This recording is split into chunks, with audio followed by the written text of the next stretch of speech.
Hello there folks, we are deep in the middle of San Diego Comic-Con coverage, and of course that means that a ton of trailers are being released, and I will be doing one of my trailer reaction apocalypse videos in honor of all those trailers coming out. Yes, I'm going to try and fit them all into one video, but there's one trailer that has been so anticipated, so talked about, so looked forward to, that I have to give it its own video. I'm talking, of course, about the Batman vs. Superman trailer, and it's here, and I'm going to give my reaction to it. But before I do that, I'm just going to go and look at my subscriber count one last time, right before it all plummets and collapses. Oh, I was so close to 1,000 too.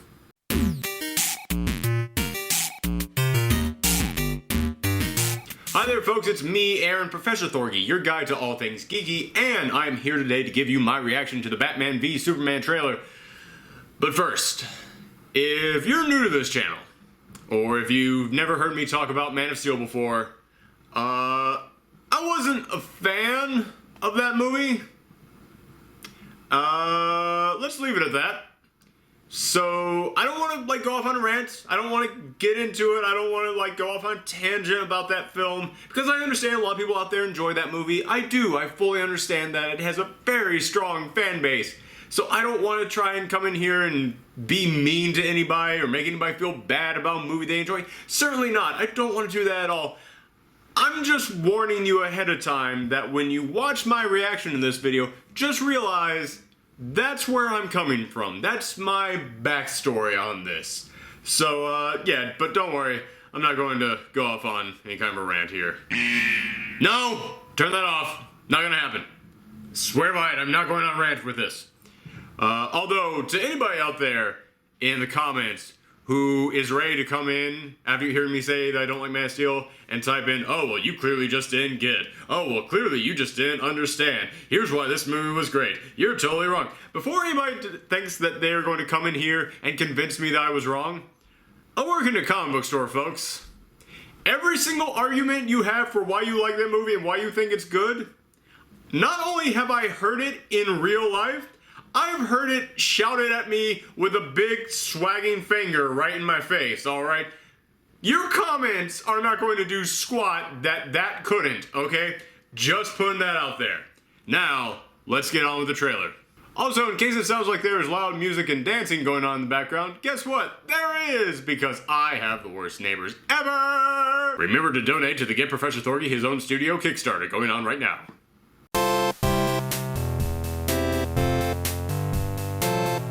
Okay, now the first thing that's worth commenting about in this trailer is when Superman flies down and you see all those protesters around with the signs. I actually thought that was good, because the story of Superman is a metaphor for many things, but one of the things that it's a metaphor for is, that's a weird thing to say, metaphor for. One of the things that it is a metaphor for is the story of an immigrant, because that's what it is. It's the story of someone traveling from a faraway land to a brand new home, and yeah, it has been used as a metaphor for that in the past, and I'm glad that they're trying to embrace that with this. And DC has said numerous times that they want their cinematic universe to be more of a real-world representation. And if you're going to do that and have Superman be the story of an immigrant, I think it's actually pretty brave of them and pretty smart to actually bring up the fact that it's like, hey man, there's a lot of prejudices against immigrants, because a lot of those signs, you know, the God hates aliens, the Earth is for humans, like those kind of things. Those are like actual signs that you would see. Those are actual signs that you would see, like a bunch of Tea Party members out there protesting against immigration reform. So yeah, I actually think that that was pretty smart. That was actually a pretty good thing for them to put in there. So just you guys remember, I started this off with a positive. When you guys remember that, you gotta give me that. And another positive I want to point out. One of the major problems that people had with Man of Steel was the massive destruction at the end of that movie, of how Metropolis is just destroyed at the end of that. And Superman really didn't do a lot in that fight to try and prevent it. And I know, once again, for anybody who's about to come into the comments below and say, oh, well, Zod was the one throwing Superman into that, I've heard it. I've heard it a dozen times. Yes, Zod threw Superman into a lot of those buildings. Superman also didn't attempt to fly away or grab him and pull him away. nor did the scriptwriter at any point write in there, Superman grabs Zod and flies away. Brother, this was a movie. We weren't watching this on CNN. They could have fixed that with just a quick, hey, by the way, put this line in there. Oh, okay, that makes it way better. Done.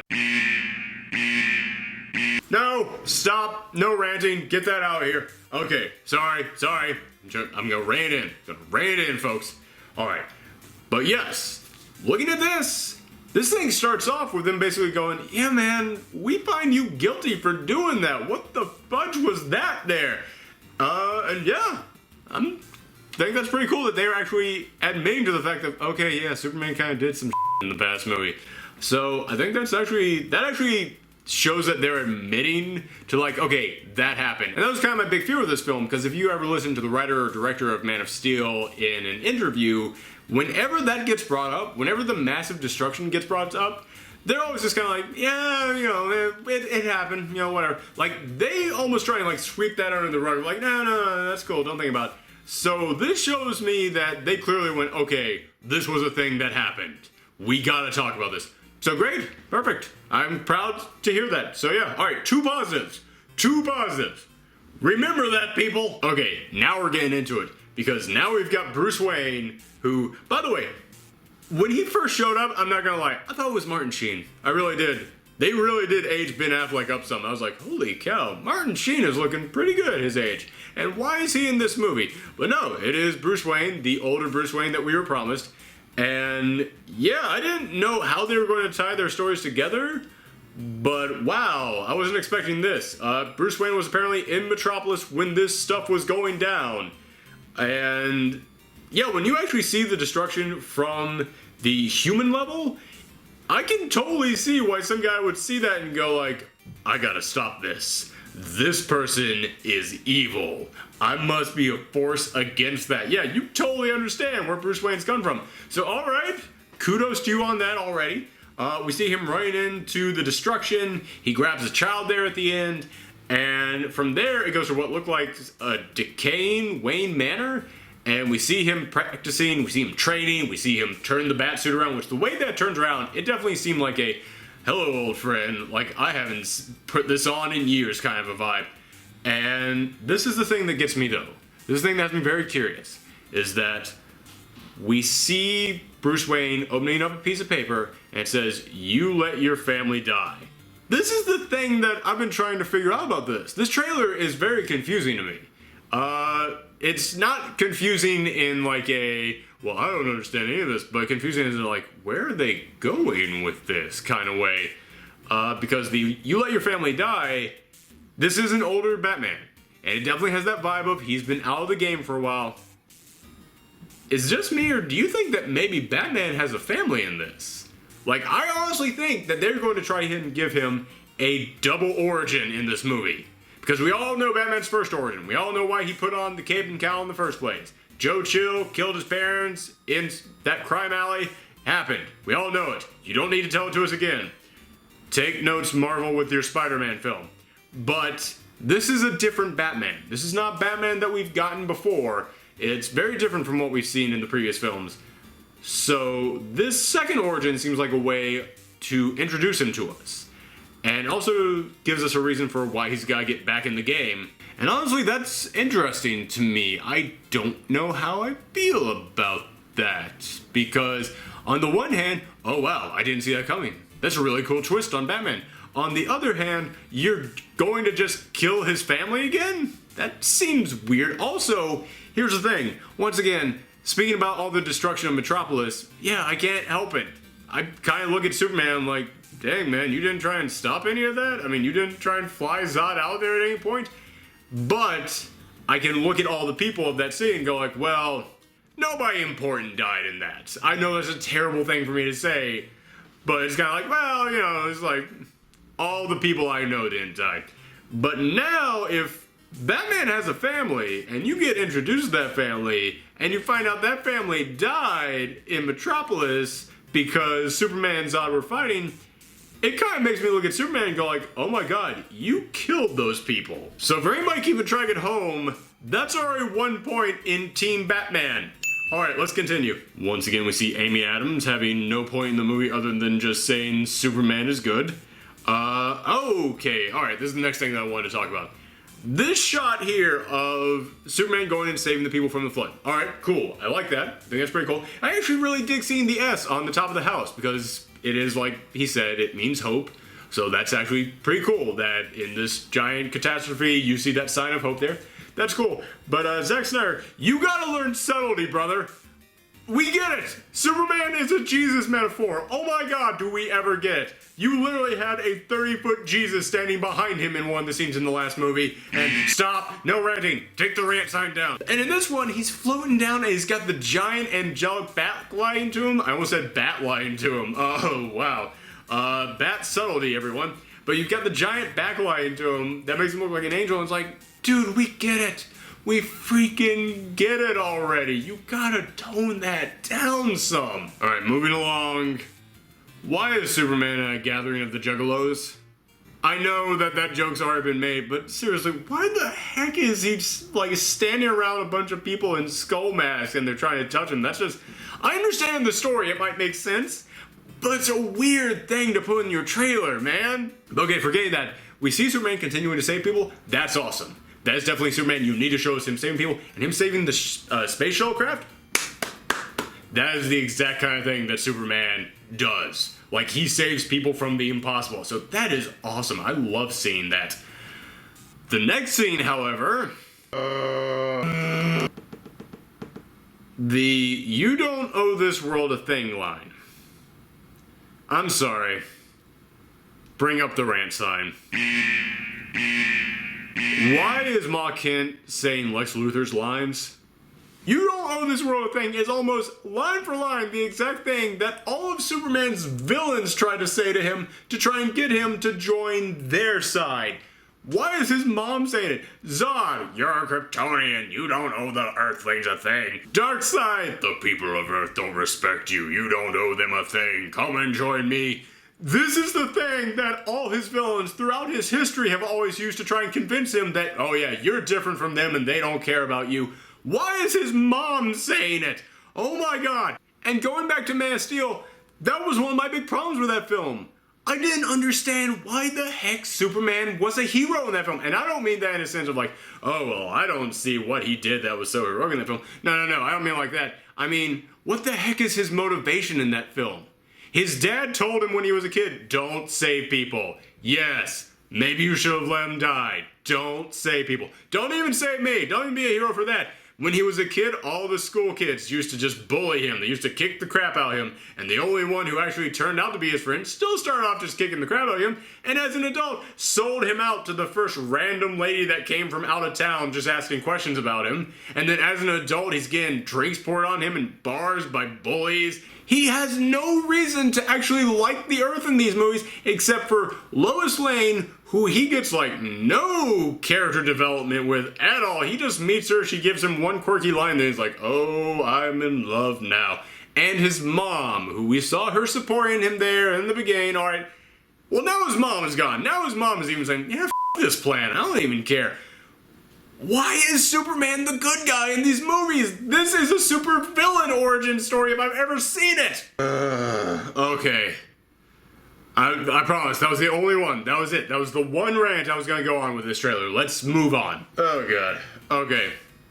Jesse Eisenberg's Lex Luthor. He was super controversial.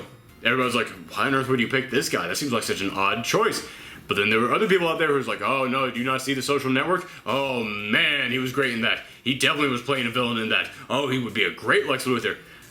I decided to sit in the wait-and-see camp on this one.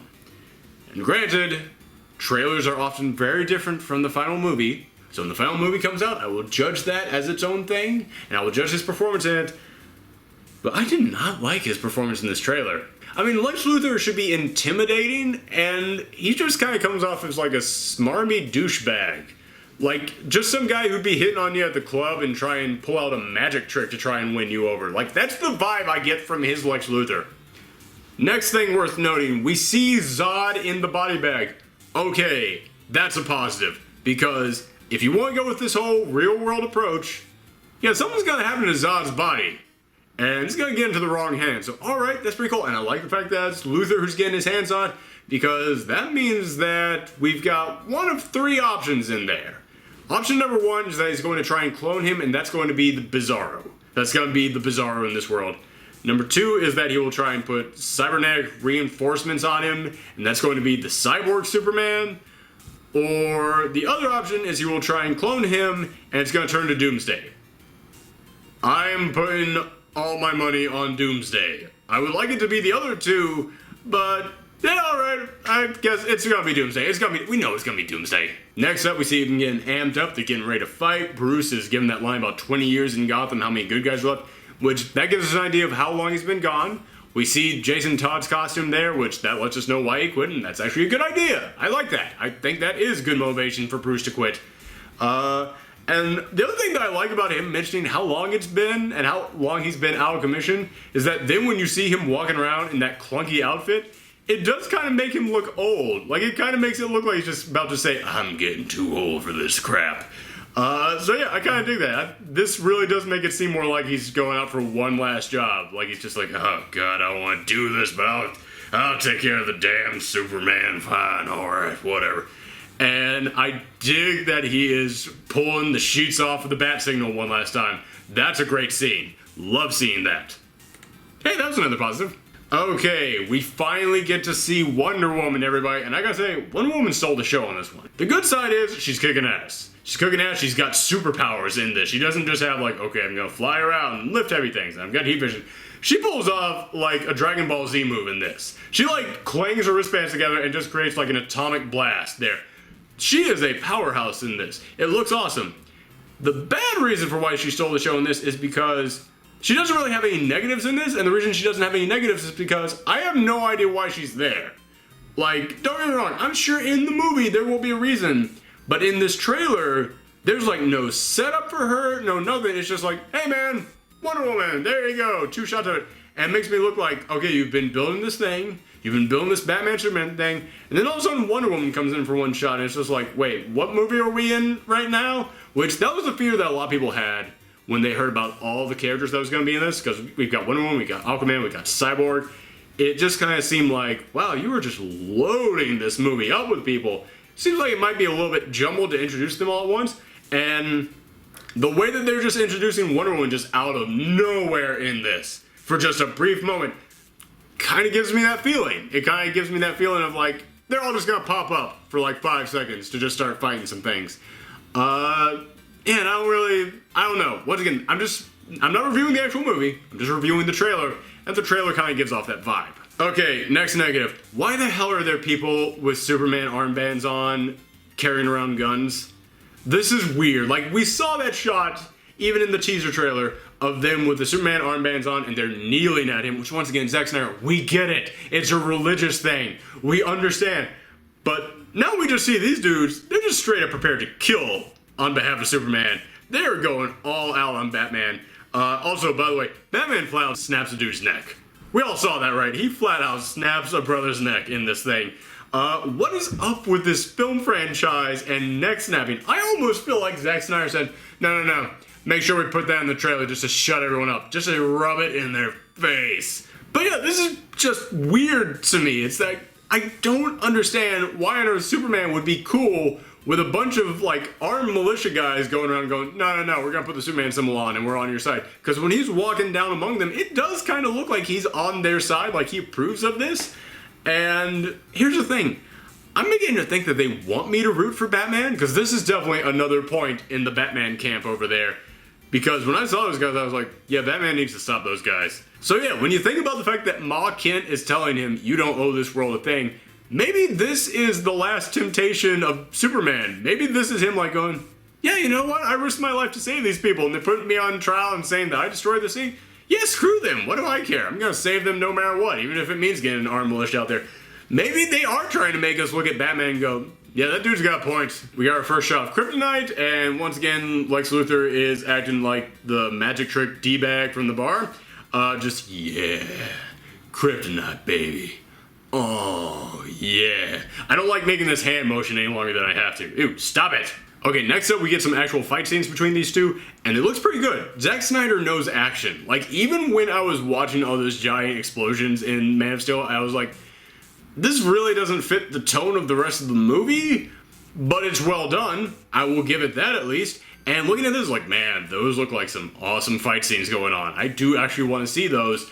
And there's actually at one part in here, a great little Easter egg that is a reference to the cover of the first issue of The Dark Knight Returns, in which Batman has the lightning bolt behind him and he's in that pose. He's leaning against a building, but he's still in that same jumping pose, so that's actually pretty awesome. I gotta give them credit for doing that. Okay, I just saw this thing and I gotta pause the video just to talk about this. I didn't notice this the first time that I watched this.